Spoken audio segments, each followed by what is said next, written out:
Hi guys, and welcome to my review for the TWISTURA beta. This is the latest from TWISTURA, a brand that first came out or first released their products around 2024, which were the D major, then followed by the D minor. They then had a 1+1.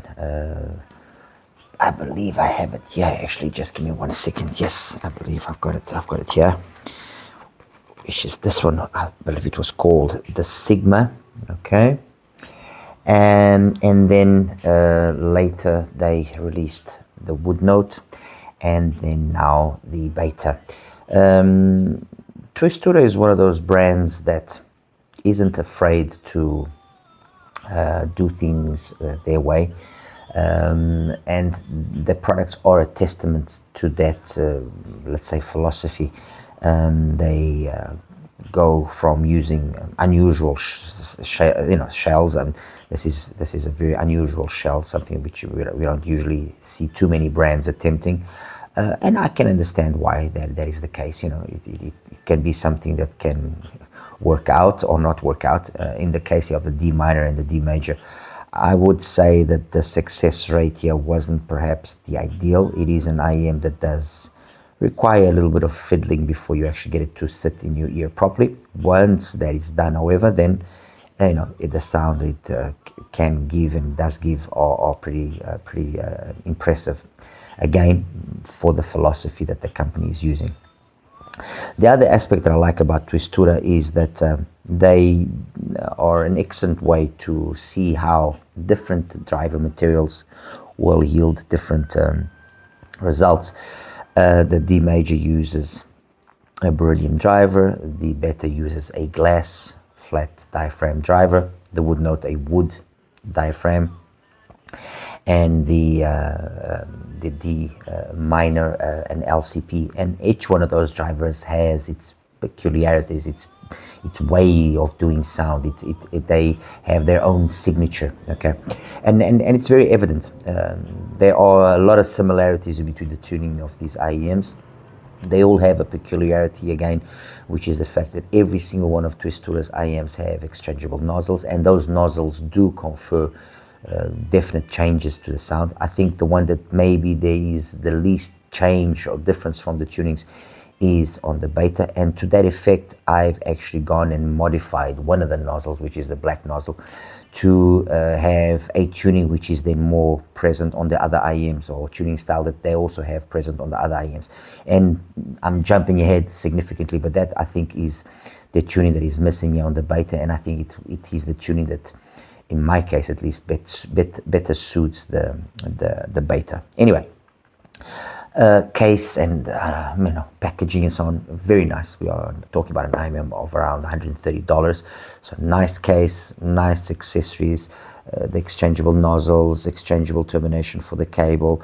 What more can I say? Yeah, the tips that I'm using, I did try the stock tips, however I ended up finding that these these TRI clarions and then these tips here, I don't recall the name of these tips, but these silicone tips, they kind of like KBE or 7s, just transparent in the silicone, are the ones that ultimately conferred the best fitment. The only issue that I did find with the stock tips, to be honest, is that they're a little bit too soft, and as long as you don't break the seal, they should be fine. That they're not really going to be a problem.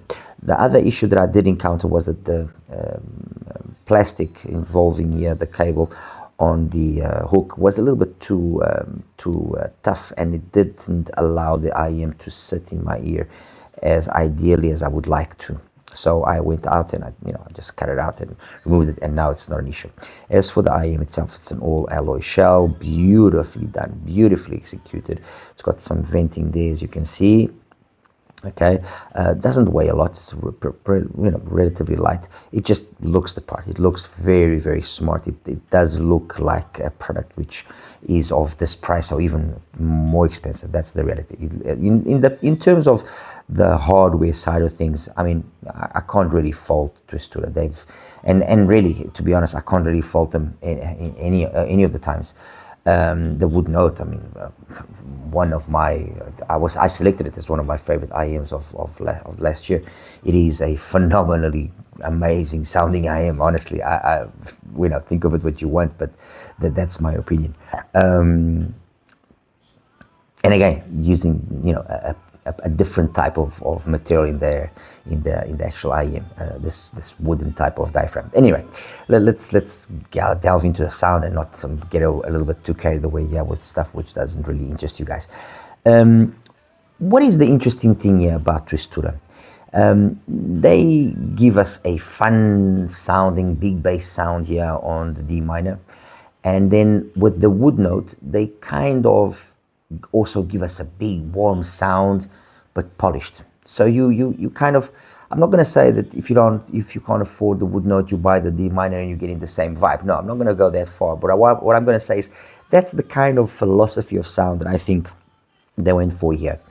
As for the beta and the D major, that same thing happened. So they're using on the D major a beryllium coated driver, so brighter sounding driver by nature, more detailed, and the tuning reflects that. And with the particular nozzle that I have there, phenomenal, loads of detail. And on the beta they did exactly the same thing. However, on the beta, and I think this is the only real, not criticism, because it's not a criticism, that this is the way they wanted it and that's the period, end of story. But on the beta, I think the fact that they were using this glass this glass diaphragm, which in essence we've only seen being used as well by SIVGA, the UTG, the Q UTG, and now Moondrop also uses in their oh my god, what a blank I had now. Anyway, Moondrop just launched an IEM now that also has a glass fiber, a glass diaphragmed driver, let's put it that way. We have to pay particular attention to how you tune those drivers more than what you would believe, because they have a tendency of being extremely detailed, extremely energetic in their mids, upper mids, and treble. And if you don't pay that attention, yes, you will have an IEM capable of a tremendous amount of detail at lower volumes, and that's the case here at the beta. At lower volumes, incredible amount of detail. At mid volumes as well, still, the amount of detail and the twinkles and the sparkles and everything, it's absolutely incredible. It really is. It even at times begs the question: is just this a single DD? That's how much you have, and it's of quality. It's not that it has all of this ability to be detailed and be a clinical sounding IM and be a pleasure for those of you that want or that prefer that type of sound that portrays every last single detail and so on. But very quickly things can go south when you don't choose the right tip, when you don't choose the right source, and depending on what music you like listening to.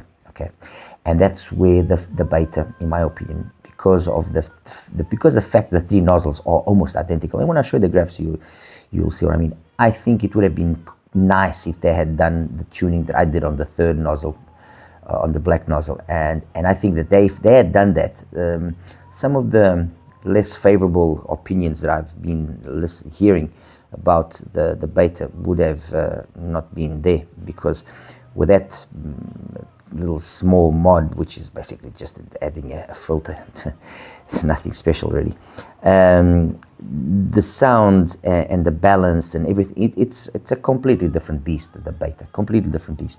But anyway, with its silver nozzle, okay, which is the one that has the less energy, okay, we have a silver, a gold, and then a black nozzle. With its silver nozzle and listening to it, first impressions were very detailed, highly detailed sound, clean, really, really impressive.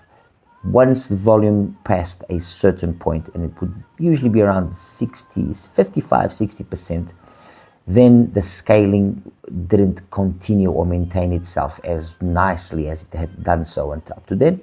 And you noticed immediately that the mids, upper mids, and treble, they took off, and they are definitely forward as compared to the bass. If up until then the balance was struck and it was a nicely executed bass, clean, detailed, very speedy, very dynamic, and pretty full as well, mind you, At that point, it becomes a sound which is tendentially going into the mids, and tendentially has the ability to be a little bit too intense. Okay, so if you like rock, I don't think this is going to be the IEM that will give that genre of music the best flavor. If you, however, like more like solo stuff, female vocals, some very relaxed jazz, incredible. The beta there is in its element and it's incredible. Male, female vocals come across beautifully, loads of detail, like I've said, soundstage, imaging, detailed retrieval, resolution, incredible. And as I mentioned, all of that was very nice, very entertaining. But the beta was missing that one other sound style that the other models have. And that's why then I took the black nozzle and said to myself, you know what, I'm going to tune this to emulate as much as possible the other tuning styles, or the third tuning style that sometimes we see associated with the other models. And I have to say that this is the missing link, honestly. That tuning style, what does it do? It gives a little extra in the lowest of the bass, really, to the beta. We're talking about 2 dBs at around 60 hertz and below. And then the pin again, instead of being more abrupt and peaking at about 2.2 kilohertz, it's a more gradual pin again, and it peaks at around 3.8 at an also lower energy, lower level. And when I show you the graph, you'll see, and very much corresponding. I mean, that 100 hertz point there corresponds to roughly 3 kilohertz. So, and the perfect balance, the perfect point to match it up, in my opinion. What does that do to the sound? Well, it, in my opinion, makes the sound really jump up, not 1-2 notches, but a whole bunch of notches, and it enters a territory where it really becomes a top contender in this price point. If up to now, yes, it is a solid sounding IEM, sounds incredible, will be an absolute pleasure for those looking for a highly detailed sound. That's, you know, there you've ticked the right box. But it is very much a niche focused sounding IEM with the addition of this modal modification. Then this thing, you know, it just takes off to a different level of performance. Bass now shines in still the same manner as before by being detailed, clean, speedy, but now maintains that balance at higher volumes. The tendency of it being overly energetic from a specific volume point now basically disappears, and you can really crank it up and it scales perfectly. No harshness, no aggressiveness, no over forwardness in that 2, 3, 4 kilohertz point, that because of the fact that it's just not balanced with the bass, it just jumps too much in your face. Technicalities, you lose a little bit of overall in terms of technicalities, not the last twinkle and sparkle as before, but what you gain is in terms of tonality, in terms of timbre, in terms of realism, in terms of musicality, in my opinion, more than makes up for whatever you might have lost slightly in terms of resolution, and whatever you might have lost slightly in terms of detail retrieval. The imaging, the soundstage, all of that, in my opinion, still is basically there. You haven't lost any of that. You just lost a little bit of detail retrieval, a little bit of resolution, but more than made up for by the extra amount of musicality that you've gained. So it goes from being an IEM, and that's the case as well, actually, which happened with the D major. The D major, if you're not using this particular nozzle that I'm using, is an IEM that can be overly bright at times, beryllium driver, you know. But then with this particular nozzle that they've got, and I didn't modify it, I did nothing, but this is that one type of sound that TWISTURA usually has, different beast. It sounds really good. In the wood note, again, that same filter or that same implementation is the one that I believe extracts the best out of the wooden diaphragm driver. And in the minor, I mean, it's an LCP driver. It will be tendentially already overly thick. If anything, if I want to now bring a criticism to it, although it's a subjective criticism, it's perhaps overly emphasized at times in terms of its V signature, a little bit overly heavy, overly bass heavy. But as I mentioned before, TWISTURA, at least that's my perception, my idea. They've tried with the D minor to have a more fun, engaging sound, and then with the mood note offer that same philosophy of sound, but very polished, very high end, and it's reflected in the price, which is about $160, $170. And on the D major and on the beta, they've gone more down the road of being more clinical, more detail-focused sounding IMs. And again, at a lower price point, and then at a higher price point, more polished, more capable.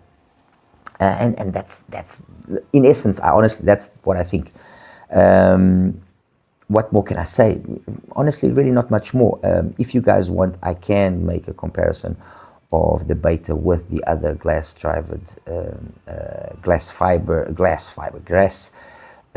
diaphragm drivers or IEMs out there, the IVipQ, UTG, and the Moondrop.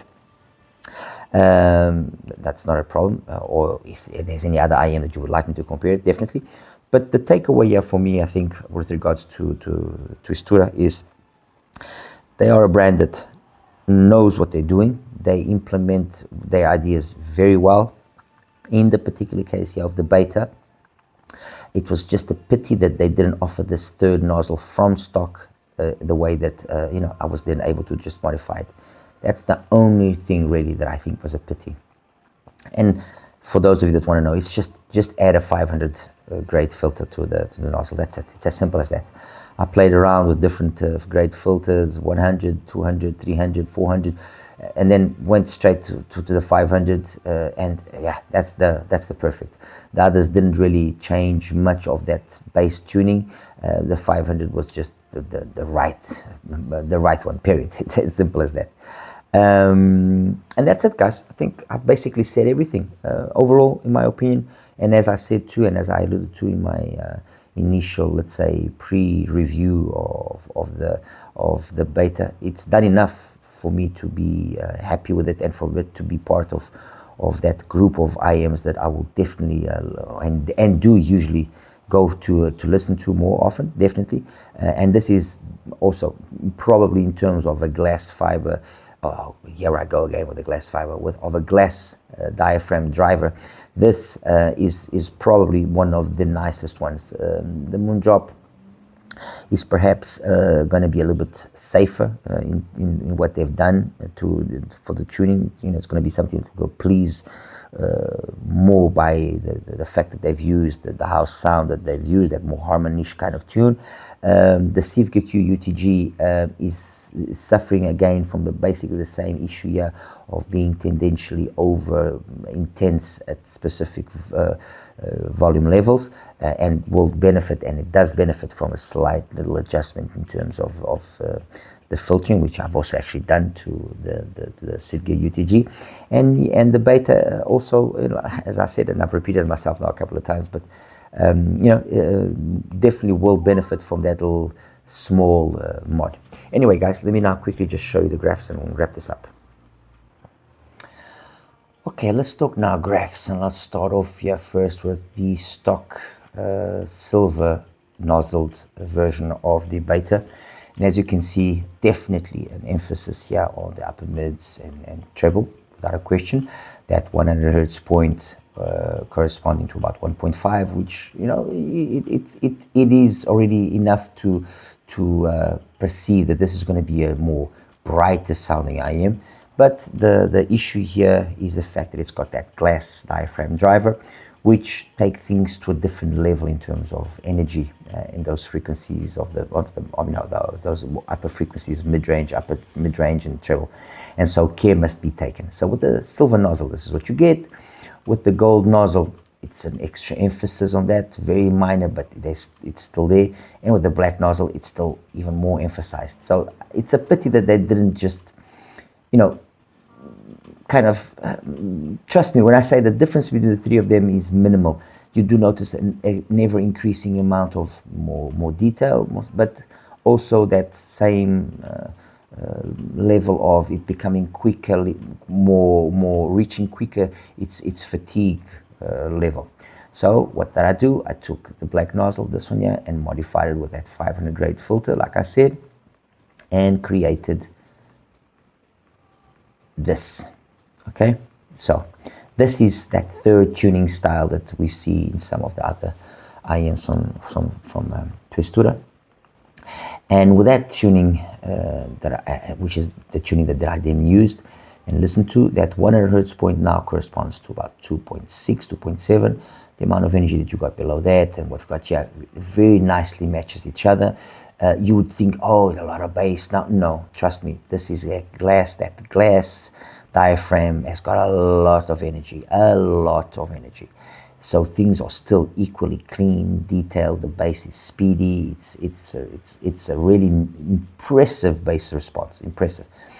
And now coupled with a way more sensible presentation of the mids, upper mids. Yes, okay, fine. You lose a little bit of that forwardness that at low volumes maybe can be welcomed, a little bit more detail, a little bit more intense guitar plugs and so on. All very dandy, all very interesting at lower volumes. But once you start pushing the volume, the scaling is not as ideal as I would have liked, at least. You can see that in terms of the bass, there's a little extra bass energy and so on, but it's not really here that you pick up the difference. It's here in how way more uniform, way more sensible this comes across. Okay, now compared here then with some of the other IEMs, and I'm going to compare it straight away with the wood note, with that same nozzle that I prefer on the wood note. Very kind of similar. This is that wood note style of tuning, okay, as opposed to the one which we usually see as well, which has got those peaks, maybe at 2, then at 4, more peaky, okay. A tuning style that we see usually with, I would say, more simpler tuned IEMs, okay, not as elaborate in their tuning. All right, that's with the wood note. This here is with the D minor, okay. Again, with that nozzle, which provides this more sensible tuning, loads of bass, as you can see, and the D major is this one here, which again follows, or rather, this is the major. The D major already comes with this tuning nozzle. I tried to emulate it with the beta, with that mod that I did on the filter, and although you see this difference here in energy, when you listen to it, the difference isn't as noticeable as you would think. What you do notice again is the beta is way more polished in the way that it does this upper mids and treble than the D major. But trust me, they sound similar-ish. And following this idea, that's why I say that what they tried to do with the D major is give us a sound. And actually, let me just do here something. On the D major, they give us a sound which is focused on being very clean and detailed in the vocal section, mids, upper mids, and treble. It's bass, but this is the start of the show. On the D minor, the focus here is bass, impact, slam, with decent enough response up top. With the wood note, they've also, in my opinion, tried to give us that big sound that you have on the D minor, but more polished, more refined, better quality driver, okay? And this whole philosophy is what, with the D major and then with the beta, I believe, was the desired goal. Make a sound which is detailed, clean, more technically focused, but still always, and I think that's something that across the board all TWISTURAs do really well, always maintaining a high level of musicality. And that's it, guys. I think I've basically said everything. I don't really need to continue explaining anymore. I think any doubts or any questions you might ask, please feel free to ask me. As you might as well as also seen, I've been running a little giveaway with TWISTURA for the D major and for the D minor. I mean, I gained absolutely nothing out of it, so don't think that you're gonna be, no, it's just a giveaway. Have a look, subscribe to my channel, have a look at my reviews. I've got a ton of reviews on my channel. If you guys, I've got over 700 reviews. I've reviewed IEMs that many other reviewers haven't even touched upon, and that's not bragging rights, but I have that to say. So have a look at my channel. There's a lot of interesting stuff there. You know, if you enjoy the music that I listen to, I think you'll reap benefits from seeing some of the reviews that I've got. I try to always be pretty fair. If I like something, I like. If I don't like it, I don't like it. But for the most part, I think over the years I've become more tendentially fairer, and I want to try and always understand what a company is doing with their sound, or what they're trying to attempt. And in the case of the beta, that's exactly what I've done. I mean, ultimately, there is likes and dislikes for everything, and who knows, there might be people out there that will definitely enjoy the sound of the beta as it is. But you know, the beta falls a little bit in the same category as the HiDs, the duck bloke variation of the MK12, the Turis, where they retuned it to make it even more bass emphasized. And by doing so, were it not for the fact that the driver is a really good quality driver, they would have made maybe a significant step backwards in terms of the sound of the MK12 duck block version. But the duck block version is definitely a niche focused IM. It's an IM for a specific crowd of people that want big bass. And in the stock format, I believe the beta will be an IM that will definitely satisfy and please those that want the ultimate in terms of detail from a single DD at this price point, but at the cost of losing, you know, a little bit of musicality that I think this driver and this IM can have if you just do this little extra retune, let's put it that way. And trust me, if you do buy the beta, do this mod, try it. 500 grade filter on the top of the filter that's there on the beta. Try it and then let me know what you think. All right, guys, like and subscribe. Take care now. Bye bye.